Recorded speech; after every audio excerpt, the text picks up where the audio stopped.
Hunter Schafer really showed up to the horror genre and decided she was going to be the next big iconic final girl.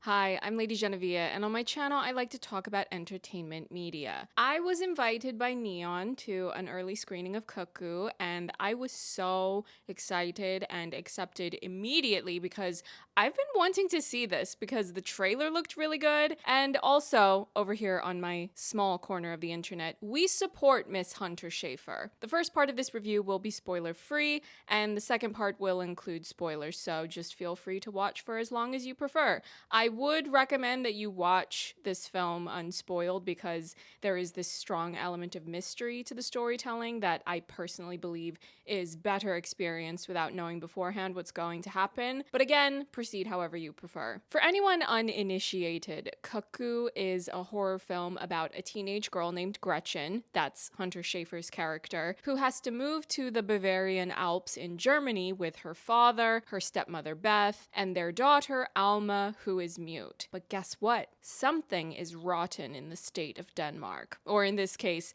Germany. And is anyone surprised? Surely not, because the resort they've moved to be near where Gretchen's father is meant to be doing some sort of business, has something shady going on. And not only that, Gretchen's father's boss is Dan Stevens. Obviously, that's not his character name, but we're just going to keep calling him Dan Stevens because after seeing him in Abigail and now this, I can officially say that Dan Stevens is too good at playing these villains in horror movies, and now I don't trust his face. He's going to need to do a cute rom-com or something to that effect because right now I look at him and every survival instinct in my body starts screaming like a fire alarm. Dan Stevens, if you want people to not be afraid of you, maybe you shouldn't have been so skilled at acting in these villainous roles. You brought this on yourself.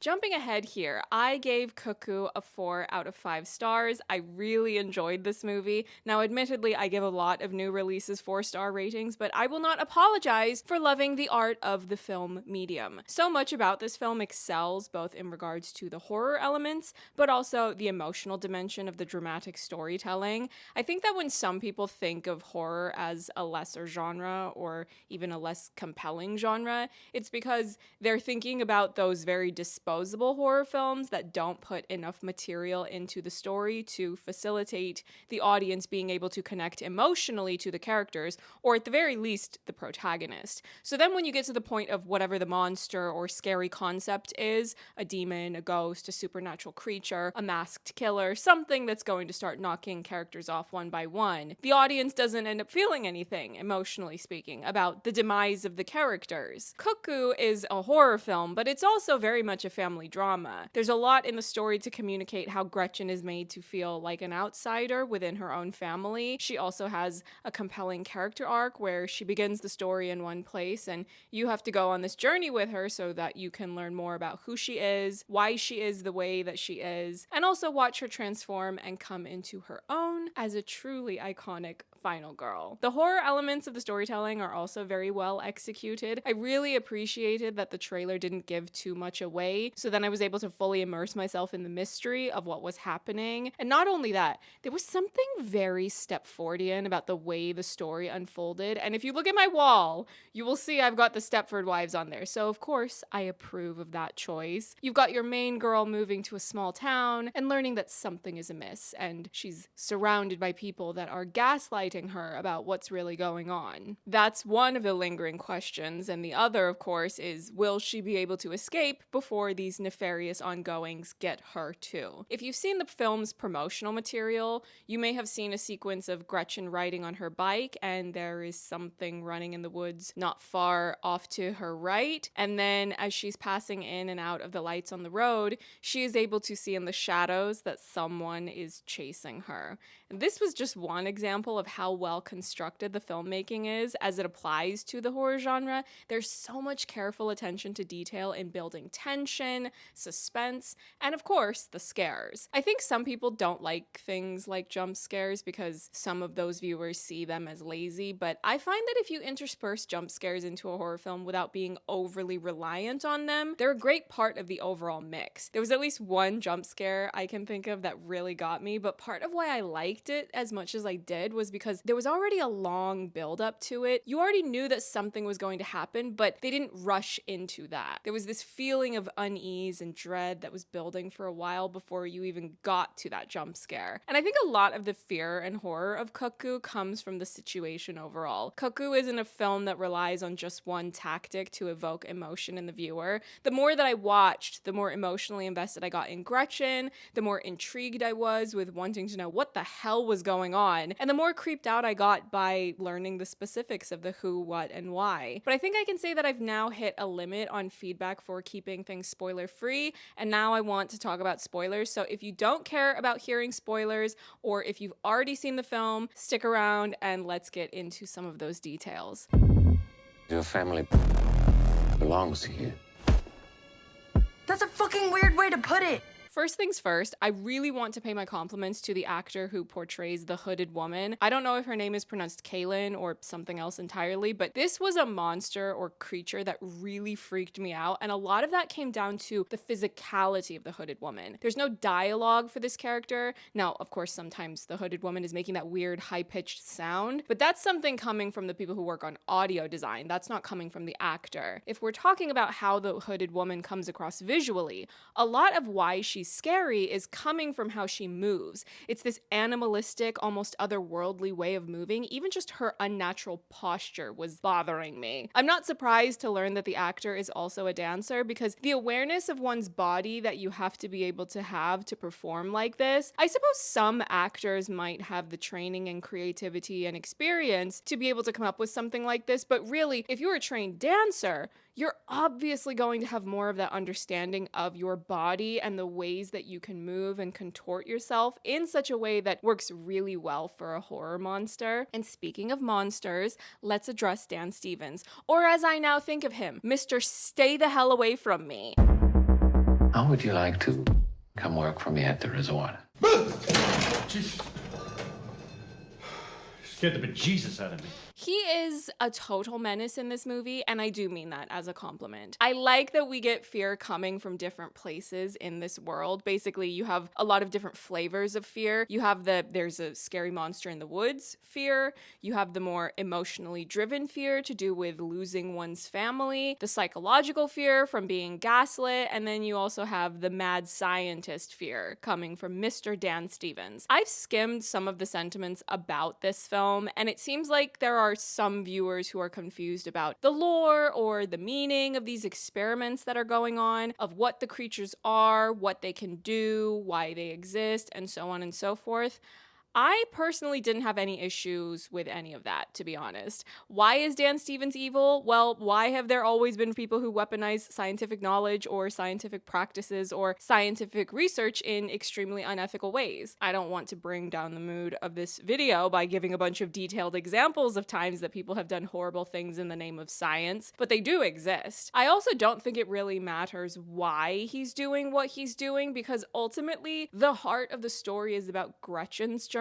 Dan Stevens' motivation doesn't matter as much in the grand scheme of things. What matters is Gretchen finding a way to escape this horrible place, get the hell out of Germany altogether, find freedom elsewhere, and of course, save her sister. Now, I'm sure there are more academic readings you could do on Dan Stevens' character and the fact that you've got a very clear pattern of women being experimented on, women and girls, women being forcibly impregnated, and that the vast majority of characters that we actually come to care about are either women or girls. But the more colloquial way that I would describe my connection to this story is that a large part of the reason why I connect to the film is Gretchen's journey to accepting and saving her sister. Let's just talk about Gretchen, because she is the star of the show. Not just because she's the protagonist, but because she is so compelling. I love the way we get such a clear, transformative arc for her. She starts off in this place of being a grouchy and unfriendly teenager. She has a lot of disdain for her family. She's just focusing entirely on herself, her need to run away. She calls her sister Alma a bitch, which is really wild to think about when that is a teeny tiny child who is mute, and apart from the situation with the scratching because of the screeching time loop, Alma is not really presented as being a hostile or antagonistic child, so you can tell that Gretchen is just lashing out because of other reasons. And when they did the big reveal that Gretchen's mother, whom Gretchen Gretchen has been calling for the entire film is dead, and Gretchen has only been calling and leaving voicemails to be able to hear her mother's voice on the answering machine, it was such an effective emotional gut punch for me. I wasn't really thinking all that hard about why her mother never answered the phone because I was so focused on trying to figure out what the hell was going on with this lady in the woods. I'm sure there are other viewers who would have watched Cuckoo and immediately thought to themselves, oh, her mother passed away.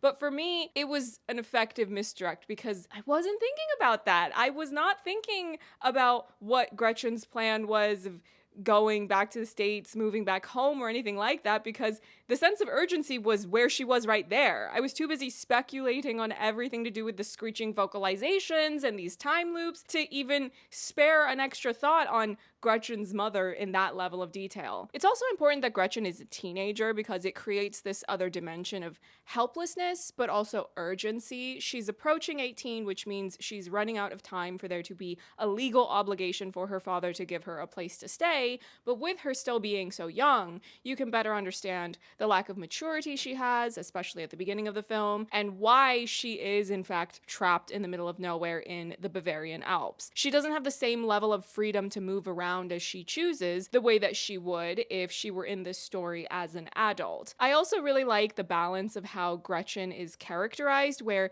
she's not just magically able to figure things out quickly or able to easily defeat the villainous figures that she encounters, but she's also not completely helpless or clueless either. You can see that bit in the trailer, which is significantly more funny when played out in full, where Dan Stevens is being very creepy and weird, and she gestures a bit like this to him, basically saying to her family, but also to us, the audience, hello, this man is being weird and something is very wrong here. But again, because this is so Stepfordian, she's being gaslit. And in a way, we as the audience feel gaslit right alongside her because we can clearly see that things are weird and wrong, but little to no one is agreeing with Gretchen, even though she's seeing things that are so blatantly evil and unsubtle in their delivery. I really enjoyed how the film builds up its tension, and the ending was what really solidified the film as being something that I have to speak highly of, because that was where you got all of this action, you've reached the height of every scary storyline, of being hunted by the hooded woman, of being increasingly ostracized by your only remaining parental figures, of being taken hostage by Dan Stevens,